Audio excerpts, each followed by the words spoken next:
Oke, saya mau ambil contohnya boleh Bu? Sekolah apa? Boleh. SD 1 Jatiroto. Ini hafal nih namanya. Hafal ya? Jatiroto. Jan saldo wong ra jajan kok. Iyalah. Trimo ngelih. Oke.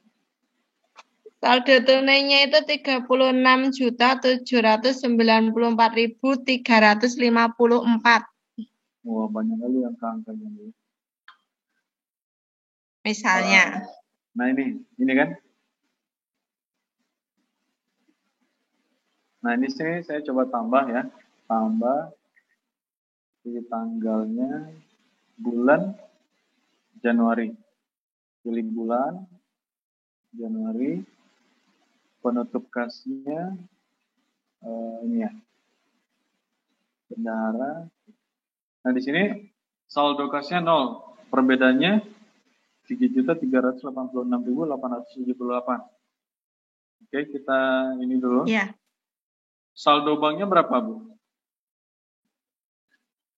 Saldo banknya 66.524 saldo banknya. 66.524. Ya. Iya, banknya. Oke, nah ini 3.320.354. 354.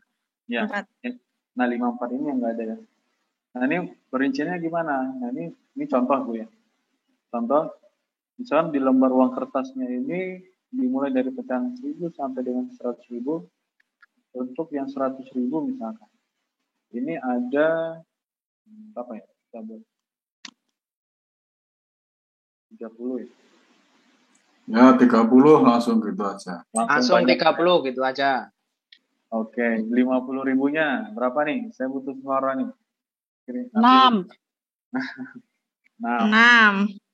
Oke, 20.354-nya. Uang 20.000 ada 1. Ya. Hah? 10 ribuannya 1. 1. 20 ribuannya 1. Minus kakean. Jadi Tombok bendara nih. Iya, minus. Masih 354. Nah, ini kan 20.000-nya 1, 10.000-nya 1, jadi minus tuh. 10 ribunya kosong. Kosong. Oke. Nah, di sini 354. Nah, 354 ini kemungkinan ini pasti koin. 200 sama 100-annya 1. 100-nya 1 gitu. Atau 200-nya 1. Ya 200-nya 1, 100-nya 1. 1. Nah, di sini kan perbedaannya Rp54. Ya. Ini biasanya ya. Ini untuk keterangannya biasa dibuat pembulatan ke atas gitu. Pembulatan ke atas, jadi misalnya kayak gini, ini ditambah.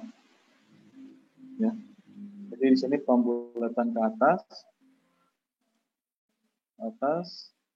karena tidak ada nominal Rp54. 54 tadi selisihnya, Bu. Iya.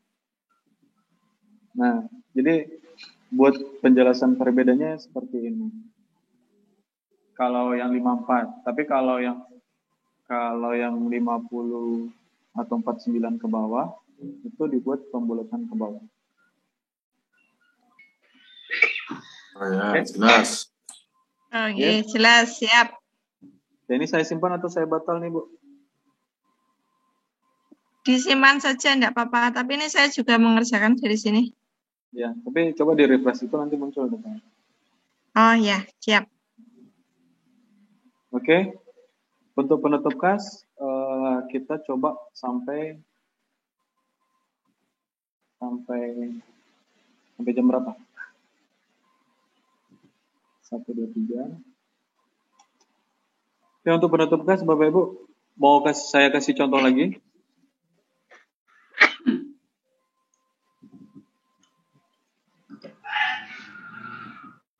Ini saya kasih contoh, ini Bapak Ibu lihat dulu ya. Ini saya kasih contoh sampai bulan Maret. Karena di Maret itu kan ada transaksi, ada penerimaan dana bos tahap 1.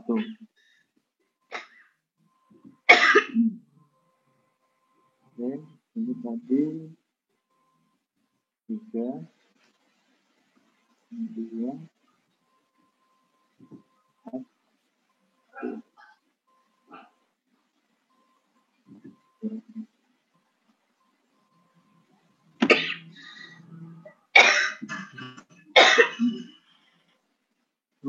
Minum air. Oke, ini contoh yang bulan Maret, Bapak Ibu. Nah, di sini ada total penerimaan 29.400.000 dan ada pengeluaran 6.250.000. Oke, ini penutup kasnya bendahara, kepala sekolah, pilih nama kepala sekolah. Nah, di sini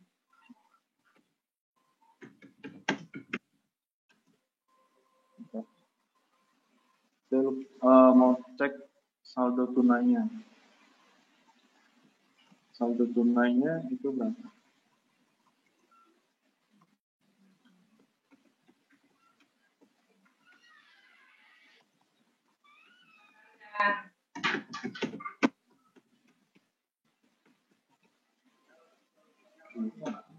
Tambah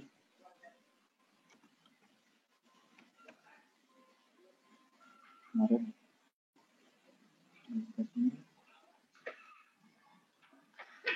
Oke.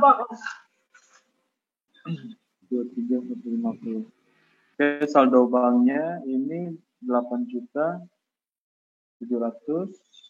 Ini bisa saya 700.000. Jadi di sini ada perbedaan 14.450. Ini adalah saldo tunai. Saldo tunai 14.450.000 ini Bapak Ibu rincikan. Misalkan ini 40.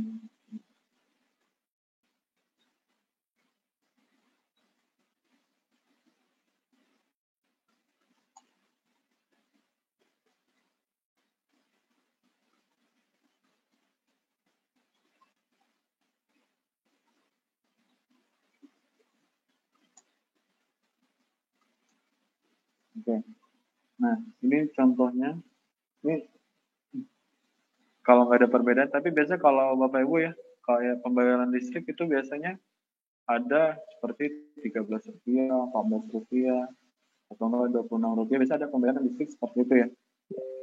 Nah, itu nanti Bapak Ibu jelasin aja kalau ada di saldo tunai sama kayak contoh yang tadi dari SDM 1 Jatiroto.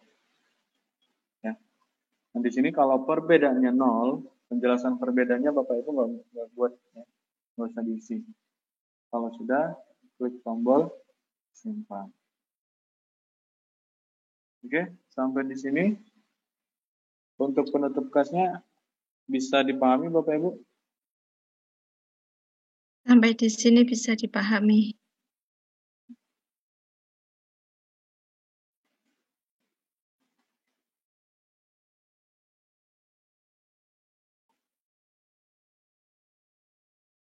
Ada pertanyaan Bapak Ibu terkait penutup bekas? Lanjut, Mas. Lanjut ya. Oke. Kalau nggak ada pertanyaan. Nggak nol ya nol nih Mas. Kalau kepala sekolahnya nggak muncul gimana ya? Coba cek di menu pegawainya Pak. Sudah diisi dulu. Hah? Ini untuk yang penutupan kas saja nggak muncul. Yang kepala sekolah.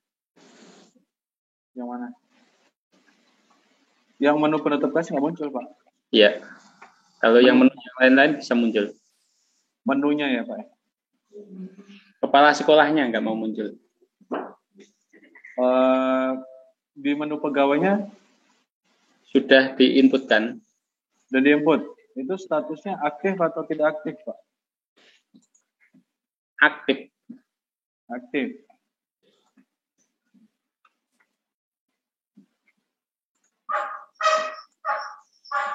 Coba cek nama sekolahnya apa Pak, biar nanti saya cek. SDN 3 Ngaglik. SDN 3, Nah, klik. Bulu 6 kecamatan Kerto. Purwokerto.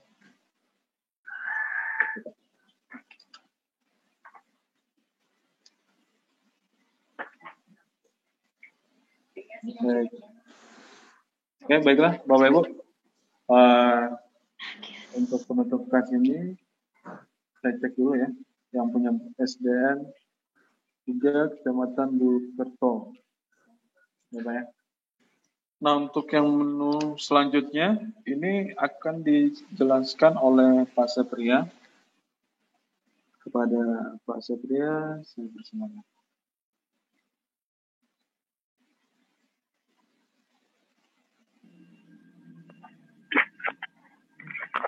Oke, saya minta share screen.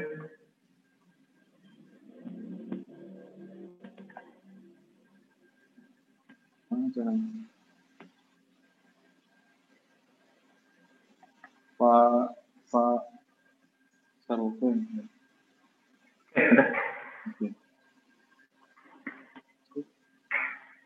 Oke, Bapak Ibu, kita masih ada sekitar 2 menu lagi, SPTJM dan AFET.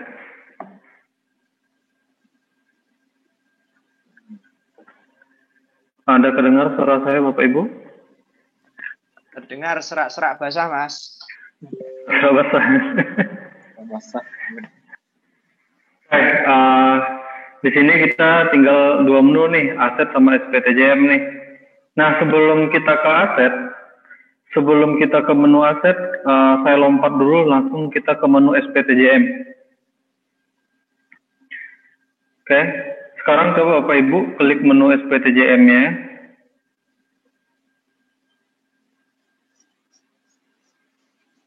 Oke, klik menu SPTJM. Oke, SPTJM ini surat pernyataan tanggung jawab mutlak, dibuatnya per semester. Jadi setiap tahun itu ada 2 kali SPTJM, semester 1 dan semester 2. Nah, harusnya per 30 Juni kemarin itu SPTJM semester 1 tuh harus sudah jadi selesai. Nah, pertanyaan saya Bapak Ibu, manualnya sudah selesai belum SPTJM semester 1? Sudah, Mas. Ada? Sudah ya? Oke, alhamdulillah. Berarti tinggal yang di aplikasi aja lagi berarti ya. Oke, SPTJM dibuat dalam setahun 2 kali. Nah, di menu-menu aplikasi ini yang paling mudah cara penginputannya itu di SPTJM ini. Cuman 7 kali klik langsung jadi. Dalam setahun hanya ada 2 data. SPTJM semester 1 dan SPTJM semester 2. Tapi menuju SPTJM ini jalannya panjang. Harus selesai dulu yang namanya RKS sama anggaran kas, harus selesai dulu transaksi banknya, belanja tunainya untuk semester 1, baru bisa diinput yang namanya SPTJM. Kalau misalnya Bapak Ibu belum input yang namanya SPTJM, itu nanti data ada namanya SP2B di Dinas Pendidikannya itu nggak bisa terbit gitu. Jadi istilahnya ada satu sekolah aja SPTJM-nya belum dibuat, baik itu SMP atau SD, satu sekolah yang belum buat SPTJM-nya, SP2B nggak terbit. Makanya sebelum ke SPTJM, Bapak Ibu harus perhatikan lagi tuh transaksi-transaksinya. Belanjanya benar nggak? Kalau sudah benar, langsung buat SPTJM-nya. Jangan sampai nggak dibuat SPTJM-nya. Itu bisa jadi menghambat laporan keuangan, bukan laporan keuangan dinas saja, tapi laporan keuangan satu Kabupaten Wonogiri. Tuh. Walaupun satu sekolah yang belum selesai. Oke. Bapak Ibu udah di menu SPTJM? Sudah? Ya. Oke. Sekarang coba klik tambah di menu SPTJM-nya. Oke. Klik tambah di menu SPTJM-nya. Sudah. Sudah? Oke. Pertama kita membuat yang namanya SPTJM semester 1. Oke. SPTJM semester 1 berarti dibuatnya akhir bulan Juni ya. Pilih tanggalnya. Pilih akhir bulan Juni tanggal 30. Oke. Tanggal 30 Juni. Penandatanganannya dipilih. Oke. Tanggalnya dipilih 30 Juni. Penandatanganannya adalah kepala sekolah. Oke. Nggak ya, penandatanganan kepala sekolah. Nah, di bawah penandatanganan itu ada yang namanya garis semester. Kalau sekarang pasti Bapak Ibu munculnya otomatis langsung semester 2 kan? Nah, itu munculnya semester 2 karena sekarang udah di bulan Juli. Makanya di aplikasi langsung dia otomatis dia semester 2. Nah, cuman Bapak Ibu tinggal pilih aja di sini nih. Semesternya pilih yang semester 1. Oke. Ada muncul data di penerimaan sama di pengeluarannya? Kalau misalnya Bapak Ibu di sini yang nggak ada data, ya kalau yang nggak ada muncul datanya, berarti belum input yang namanya transaksi. Ini data ini bukan dari RKS ya, tapi ini datanya dari transaksi bank tadi, penerimaan pendapatan, belanja non tunai sama belanja tunai. Di sini munculnya. Oke. Nah, tugas Bapak Ibu di sini jangan checklist satu-satu ya. Kalau checklist satu-satu, takutnya nanti ada yang nggak terchecklist. Ketika ada yang nggak terchecklist, pas diklik simpan, nanti bisa jadi selisih angkanya dengan LRA-nya. Jadi solusinya pilih semuanya. Oke, penerimaan pilih semua, pengeluaran pilih semua. Coba dites. Penerimaan pilih semua, pengeluaran pilih semua. Oke, kalau sudah klik simpan. Udah.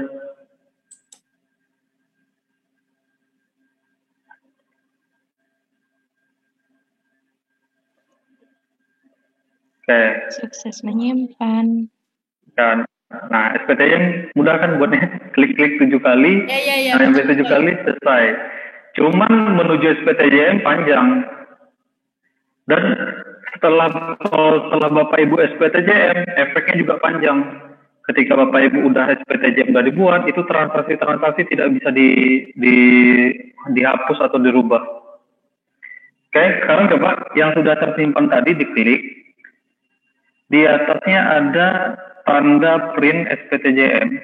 Klik, tanda di atasnya ada tanda print SPTJM. Coba diklik SPTJM-nya. Setelah itu cetak.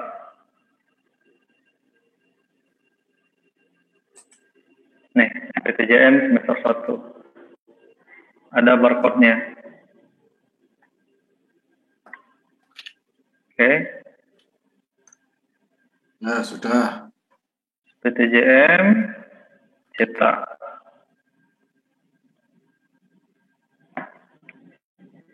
Nah, SPTJM inilah yang Bapak Ibu nanti dilaporkan ke Dinas Pendidikan beserta laporan-laporan pendukungnya seperti laporan BKU, buku pembantu kas, buku pembantu bank, buku pembantu rincian objek.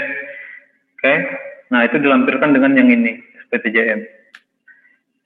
Kalau yang untuk laporan BKU, buku pembantu bank, buku pembantu kas, buku pembantu rincian objek, terus satu lagi laporan realisasi, itu dicetaknya per bulan ya Bapak Ibu. Oke, yang cetak per semester hanya SPTJM nih. Ya. Oke. Nah, efeknya SPTJM kalau sudah dibuat, coba Bapak Ibu kembali lagi ke menu belanja tunai. Coba tes. Kembali lagi ke menu belanja tunai. Dia nanti pasti sudah otomatis berubah warna hijau tuh yang bulat-bulat nih. Coba ke belanja tunai yang sudah buat SPTJM,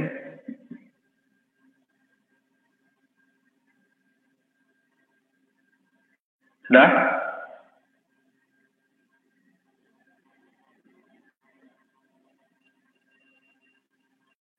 Kalau misalnya masih udah dibuat SPTJM-nya masih di sini yang masih tandanya masih merah, di refresh aja nih. Refresh yang bawah. Sudah centang hijau. Nah, kalau sudah centang hijau coba dihapus. Itu nggak bisa. Tuh. Hapus belanja tunai yang dipilih. Tidak dapat dihapus karena sudah di SPTJ-kan gitu. Dirubah pun nggak bisa tuh. Belanja tunai ini tidak dapat dihapus. Ya, karena SPTJM-nya sudah dibuat. Dirubah pun tak bisa. Karena Bapak Ibu sudah dipertanggungjawabkan tuh sama kepala sekolahnya. Makanya dia nggak bisa dihapus. Nah, perhatikan. Selagi masih di ranahnya sekolah, SPTJM yang masih di ranah sekolah ya, belum diantar ke Dinas Pendidikan, SPTJM ini masih bisa Bapak Ibu hapus. Nih hapus, nih contohnya saya hapus nih. Oke. Pas dihapus, otomatis nanti di belanja tunainya dia merah lagi tuh. Oke, maksudnya tanda merah-merah ini masih bisa dirubah nih. Ubah. Masih bisa dirubah, habis itu simpan. Tapi kalau dari hijau tadi dia nggak bisa dirubah. Gitu. Oke. Nah sekarang Bapak Ibu kan yang semester 1 belum selesai buatnya tuh, hapusin aja lagi SPTJM-nya.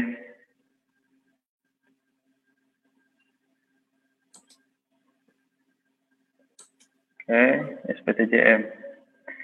Oke. Nah, perhatikan lagi.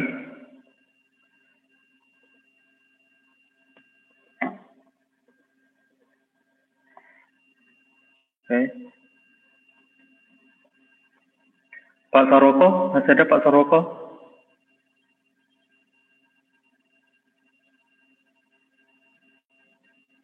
Pak Sarwoko, Pak Woko. Pak Saroko. Maaf, Pak Wokonya masih keluar, Mas. Gimana, Riwan? Oh, dari Dinas Pendidikannya ada ya? Iya, saya, Mas. Nah, nanti saya jelaskan untuk tim admin ya. Setelah SPTJM sekolah kan tadi ada buat SPTJM kan? Nah, ya. setelah SPTJM-nya dibuat, nanti sekolah ngantar SPTJM-nya ke dinas nih. Nah, di dinas melakukan yang namanya verifikasi itu SPTJM-nya dengan rekening korannya dengan segala macam benar nggak belanjanya gitu. Nah, nanti di dinas itu ini yang sekolah lihat dulu ya. Ini saya bicarakan di dinasnya dulu. Nah, di dinas nanti muncul namanya menu kontrol pertanggungjawaban. Oke.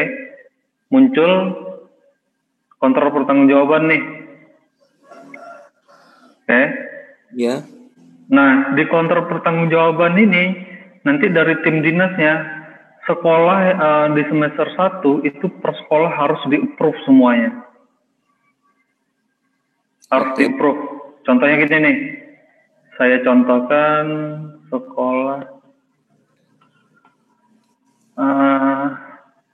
SD Negeri 3 Ngaklik ada? Ya. Ada ya? Ada nggak SD Negeri 3 Ngaklik? Oke, saya contohkan. Di sini pilih sekolahnya. Dia kecamatan apa tuh SD Negeri 3 Ngaklik, Mas? Bulukerto. Bulukerto. Oke, ini dia approve-nya per sekolah ya, dia nggak bisa per jenjang, nggak bisa semua, harus per sekolah. Makanya untuk di kontrol pertanggungjawaban ini butuh timnya agak banyak nih. Oh gitu. Oke. Ya, SD Negeri 3 Ngalik.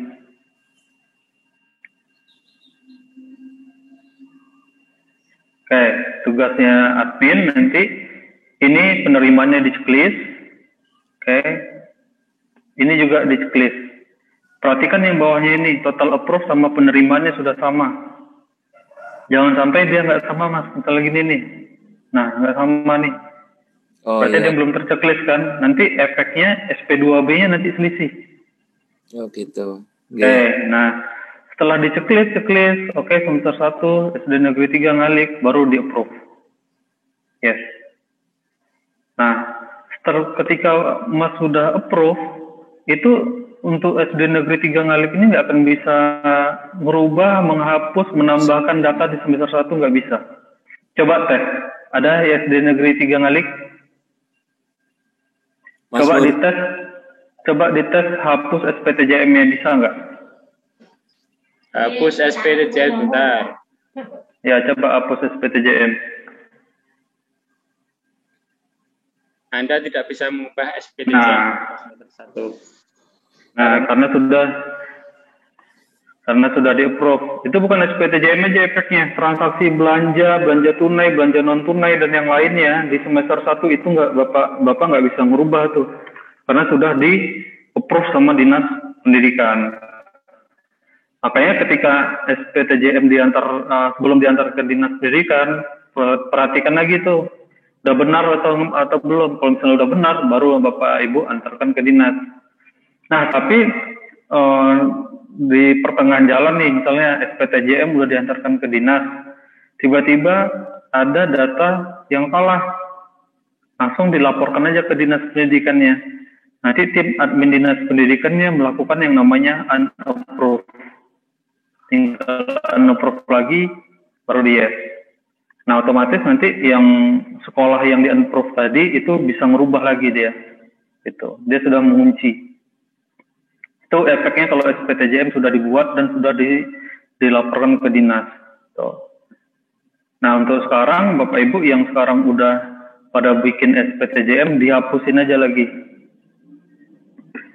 Karena SPTJM kan nunggu selesai data sudah diinput semua di semester 1 baru buat SPTJM. SPTJM ini mudah, cuma 7 kali klik langsung jadi. Ya. Nah, nanti itu efeknya satu sekolah belum di-approve atau SPTJM-nya belum diantarkan ke dinas, SP2B ini ada namanya SP2B, tapi ini SP2B di ranah dinas ya, bukan di sekolah ya. Kalau sekolah hanya sampai SPTJM. Ketika SP2B-nya dibuat, tambah nih misalnya semester 1. Ketika simpan, tuh dia muncul SP2B untuk semester 1 tidak bisa dibuat karena masih ada sekolah negeri yang belum di-approve gitu. Makanya satu sekolah aja yang belum di-approve yang negeri, SP2B nggak bisa terbit. Tuh efeknya. Cuman buat SPTJM mudah, cuman efeknya panjang tuh nanti.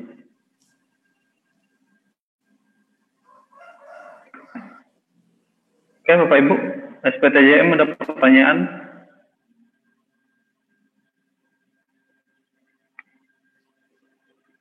Lanjut. Yang penting kalau dari saya yang penting Bapak Ibu selesaikan aja dulu RKS sama anggaran kas. Ke bawah insya Allah bisa. Nah nanti kita dibuatkan aja nanti satu grup, nanti saya ada di situ, Pak Ahmad ada di situ, jadi bisa mantau apa Bapak Ibu input. Tuh. Siap-siap.